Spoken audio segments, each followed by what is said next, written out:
जय श्री कृष्णा, जय माता जी। आप लोग के आप सबके ही अध्यय शक्ति एस्ट्रोलॉजी चैनल में एस्ट्रोलॉजर प्रियंका आप सबको स्वागत करती हूँ। और मैं अभी आप लोगों को सुनाने जा रही हूँ कार्तिक स्नान की कहानी।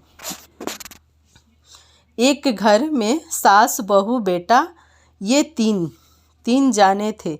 एक दिन माँ बोली, बेटा मैं तो कार्तिक नहाऊंगी। बेटा बोला, नहा ले मैया।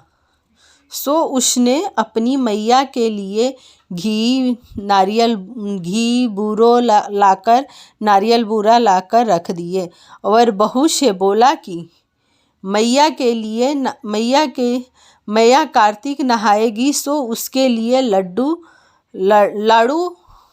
लड्डू कर देना। बहू ने घी बूरा तो उठाकर रख दिया और चुनी भूसी से लड्डू कर दिए। बेटा अपनी मैया को गंगा के तट पर एक झोपड़ी में छोड़ आया और आसपास के लोगों से कह आया कि अपनी मैया को यहाँ छोड़े जा रहा हूँ, सो तुम लोग इनका ध्यान रखना। बुढ़िया सुबह ही उठे कार्तिक नहा कर खूब भजन पूजा करे और जैसे ही लड्डू निकाले, कृष्ण भगवान एक याचक के रूप में आते हैं और कहे, दरवाजा खटखटाऊं माँ, एक लाडू पाऊं। ऐसे सुनते ही बुढ़िया झट एक लाडू दे देती। ऐसे करते करते कार्तिक महीना पूरा हो गया। फिर भगवान आए और बोले, मैया जो चाहो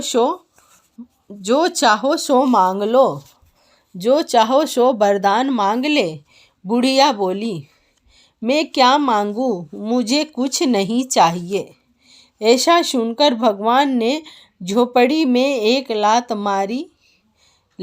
मारते ही वह महल हो गया। फिर बुढ़िया ने लात मारी, सो वह सुंदर युवती हो गई। अब उसके पास खूब धन दौलत भी थी। जब उसका बेटा अपनी मैया को लेने आया तो उसने आसपास के लोगों से पूछा, भाइयों, मैंने यहाँ पर एक बुढ़िया छोड़ गया था, क्या आप लोगों ने उसे देखा?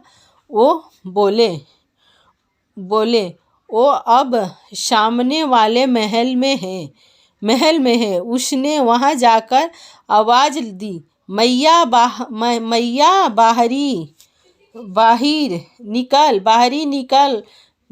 निकल। मैया बाहरी निकल कर आई। बेटा गाड़ी में अपनी मैया को बिठाया और सब सामान साथ रखकर घर ले आया। यह देख बहू जलने लगी। वह अपनी माँ को कार्तिक स्नान करने की सोचने लगी। कार्तिक के आते ही उसने अपनी माँ को स्नान करने को भेजा और खूब घी बूरे ये लाडू बनाकर साथ में रख दिए। उसका पति अपनी सास को यमुना किनारे छोड़ आया। कार्तिक के शुरू होते ही औरतें सुबह नहाने आती, किंतु वह सोई पड़ी रहती तथा उनसे कहती कि तुम इतनी जल्दी आकर क्यों इतना शोर मचाती हो। जब भगवान श्री कृष्ण आते और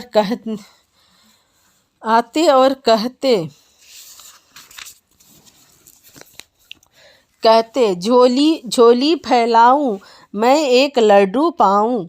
वह लड्डू न देकर कह देती कि जमाई के घी बूरे के लड्डू मैं तुझे दूं कि खुद खाऊं, और खुद खा जाती। कार्तिक के पूरा होते ही भगवान आए और बोले, मांग क्या मांगे। वह बोली, जैसा आपने मेरी समधिन को दिए वैसा ही मुझे भी दो। भगवान ने यह कहकर कि तेरी करनी तेरे साथ, उसकी करनी उसके साथ। झोपड़ी में लात मार दी, झोपड़ी उड़ गई तथा बुढ़िया ने लात मारी बुढ़िया को लात मारी तो वह एक सुअरिया बनकर इधर उधर घूमने लगी। कार्तिक महीना पूरा होते ही बहू बोली, तू अपनी मैया को लेने तो तुरंत चले गए, अब मेरी माँ को भी तो ले आओ। वहाँ जाकर उसने देखा ना झोपड़ी है और ना बुढ़िया ही है। पूछने पर पता लगा कि झोपड़ी का पता नहीं, बुढ़िया तो सुअरिया बनकर घूम रही है। वो सुअरिया के गले में एक रस्सी बांधकर उसे घर खींच लाया और अपनी बहू से बोला कि यह तेरी माँ है। वह बोली, अरे माँ का यह हाल कैसे हो गया? पति बोला, तेरी माँ की करनी तेरी माँ के साथ, मेरी मैया की करनी मेरे मैया के साथ। उसने पंडितों से पूछा तो एक पंडित ने बताया कि जो एक कार्तिक तथा 90 बैसाख बिना नमक खाए नहाई हो, उसने नहाने पर पानी इस पर पड़ते ही यह ठीक हो जाएगी। यह सुनकर बहू ने विचार की, मेरी सास ने इतनी तरह स्नान किया, तब वह अपनी सास की खुशामद करके बोली कि सासू जी, आज तो मैं तुम्हें खुद ही अपने हाथों से नहलाऊंगी। सास बोली, तू नहीं मानती है तो नहला दो। तब बहू ने एक गड्ढा खोदा, उसमें अपनी माँ को बिठा दिया और ऊपर से पट्टा रख दिया। अपनी सास को उस पट्टे पर बिठाकर खूब मल कर स्नान कराया। नहाने के पानी से गिरने से वह बहू की माँ पहले जैसी हो गई और कार्तिक पहिल को आया तो सबको आवे, दूसरी को आया वो काहू को ना आवे। जो मैं हिंदी में आप लोग को बता, जो पहले बहू की सास को जो फल मिला वो सबको मिले, और जो उस बहू के माँ को फल मिला वो किसी को ना मिले।